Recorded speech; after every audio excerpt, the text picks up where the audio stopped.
এসবের মানে কি? কি এসবের মানে? তোর এত বড় সাহস, তুই কিনা আমার এত বড় সর্বনাশ করতে যাচ্ছিলি? আজকে কিনা একটা অঘটন ঘটে যেত, আমি যদি না দেখতাম তাহলে হয়তো বা তুই অনেক বড় ক্ষতি করে ফেলতি। তোকে আজকে আমি ছাড়বো না বাবা, ছাড়বো না আজকে। আরে বাবা কি হয়েছে বল না, বৌমাকে এভাবে মারছিস কেন? আরে বাবা, কি হবার বাকি আছে সেইটা বলো। তুমি তো কিছুই জানো না। আজকে যদি আমি ঠিক সময় মতো না আসতাম না, তাহলে হয়তো বা আমার বউ তোমাকে মেরেই ফেলতো। আরে বাবা তুই কি বলছিস? বৌমা আমাকে কেন মারবে? বৌমা তো আমাকে অনেক ভালোবাসে, আরে বাবার চেয়েও বেশি ভালোবাসে। হ্যাঁ বাবা, আমি একদম ঠিক কথাই বলছি। আজকে আমি যদি ঠিক টাইম মতো না আসতাম না, তাহলে হয়তোবা তুমি এখানে জীবিত অবস্থায় দাঁড়িয়ে থাকতে পারতে না। তোমাকে আমার বউ কুপিয়ে হত্যা করে ফেলতো। আজকে ঠিক টাইমে এসেছি বলে আজকে আমি তোমাকে বাঁচাতে পারলাম। ওর এত বড় সাহস, ও কিনা বটি দিয়ে তোমাকে মেরে ফেলতে চায়। আজকে আমার জন্য বাবা ও কিছুই করতে পারেনি। ওকে আমি ছাড়বো না, আজকে ওকে আমি পুলিশের হাতে দিব। ও আচ্ছা বাবা, তুই যা দেখেছিস সব ভুল দেখেছিস।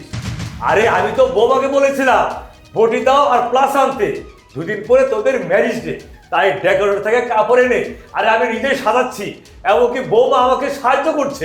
আর তুই ভাবছিস বৌমা আমাকে মারবে, তাই না? আরে বৌমা তো নিষ্ঠুর না। আরে বাবা, তুমি এতে কি বলছো? আমি তো এর উল্টাটা ভাবছিলাম। আমি তো ভাবছিলাম যে আমার বউ কিনা তোমাকে মারার জন্য পিছনে বটি হাতে নিয়ে দাঁড়িয়েছিল। বাবা, আমি তো এসব কিছুই বুঝতে পারিনি। আরে বাবা তুই তো ভালো করে জানিস বৌমা আমাকে কতটুকু ভালোবাসে। আজ যে তোর মাথার মধ্যে কি ভূত চেপেছে, তুই বৌমাকে দোষারোপ করছিস। আরে যে কোনো কাজ তো বৌমা আমাকে করতেই দেয় না, তা আমি জোর করে সাহায্য করছি। লিটু, বাবা তো ঠিকই বলেছে। আমি বাবার সাথে হেল্প করছিলাম বাবার কাজে। আর তোমার সাথে আমার 4 বছরের সংসার। 4 বছরের সংসারে কি আমি তোমার মধ্যে এতটুকু বিশ্বাস অর্জন করতে পারিনি? তুমি একটু দূর থেকে কি না কি দেখলে তা যাচাই করে তুমি আমার গায়ে পর্যন্ত হাত তুললে। তুমি কি ভুলে গেছো চোখের দেখা জিনিস যে সবসময় সত্যি হয় না? আর তুমি আজকে ঠিক সেটাই করেছো। আড়াল থেকে দেখলে আর আড়ালের দেখা জিনিসটা নিয়ে তুমি বিচার করলে। আর আজকে তোমার আচরণে আমি অনেক কষ্ট পেয়েছি। তোমার কি মনে হয় আমি কি বাবাকে কম ভালোবাসি, কম আদর যত্ন করি? আমি এ বাড়িতে বউ হয়ে ঠিকই এসেছি, কিন্তু আমি বউ হয়ে থাকছি না। আমি এই বাড়ির মেয়ে হয়ে আমার সকল দায় দায়িত্ব পালন করছি। আর বাবা, বাবা তো তার মেয়ের মতো আমাকে ভালোবাসে, আগলে রাখে। আর কিছুদিন পর তো আমাদের ম্যারেজ ডে, তাই বাবা বললো কি তোমাকে সারপ্রাইজ দিবে, তাই এই ডেকোরেশনটা করছিল। আমি বাবাকে নিষেধ করেছিলাম যে আপনি তো মুরব্বী মানুষ, রেস্ট নিন, আমি সব কিছু করি। কিন্তু কে কার কথা শোনে? বাবা বললো নিজ দায়িত্বে করবে, আর আমি তাই তাকে হেল্প করছিলাম।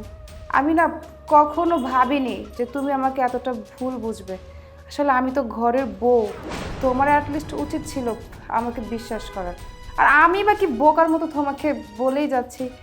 আড়াল থেকে তুমি যেভাবে দেখেছো, আমরা তো বর্তমান পরিস্থিতিতে এইগুলোই বেশি করি। দূরের দেখা জিনিসগুলো বিশ্বাস করে সংসারের মধ্যে অশান্তি সৃষ্টি করে দেই। তারপর কি হয়? ভুল বোঝাবুঝি হয়, সংসারটাই ভেঙে যায়। অথচ এই জিনিসটা কিন্তু করা আমাদের মোটেও ঠিক না। দেখো, তুমি আমাকে আর লজ্জা দিও না। আমি আসলে ভুল বুঝেছিলাম। সত্যিই তো, চোখের দেখায় কখনো সত্যি হয় না।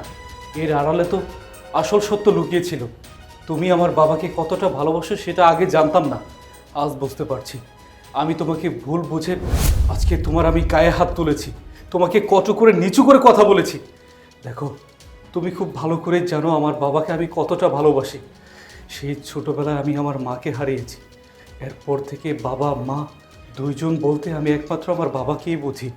আর হঠাৎ করে তোমাকে যখন দেখলাম তুমি আত্মঘাতী হয়ে আমার বাবার পিছনে বটি নিয়ে দাঁড়িয়ে আছো, আমি না মাথা ঠিক রাখতে পারিনি। আমি ভেবেছিলাম তুমি হয়তো আমার বাবাকে মারতে যাচ্ছ, যার জন্য আমি এসব কিছু করেছি। দেখো, আমার ভুল হয়ে গিয়েছে। আমি তোমার কাছে হাত জোর করে ক্ষমা চাইছি। আমাকে তুমি ক্ষমা করে দাও। আরে না না, তুমি আমার কাছে ক্ষমা চাইছো কেন? আমি কিছু মনে করিনি। তবে হ্যাঁ, একটু কষ্ট তো পেয়েছি। আমি ভুলে যাব, সমস্যা নেই। তবে নেক্সট টাইমে কিন্তু আর এরকম করবে না। কোনো কিছু করার আগে একটু ভেবে চিন্তে করবে। হ্যাঁ, আগে দেখে নেবে যে জিনিসটা হচ্ছে সেটা কতটুকু সত্যি। আচ্ছা ঠিক আছে, বললাম তো আমার ভুল হয়ে গেছে। তবে হ্যাঁ, ডেকোরেশনটা কিন্তু তোমরা ভালোই সাজিয়েছো।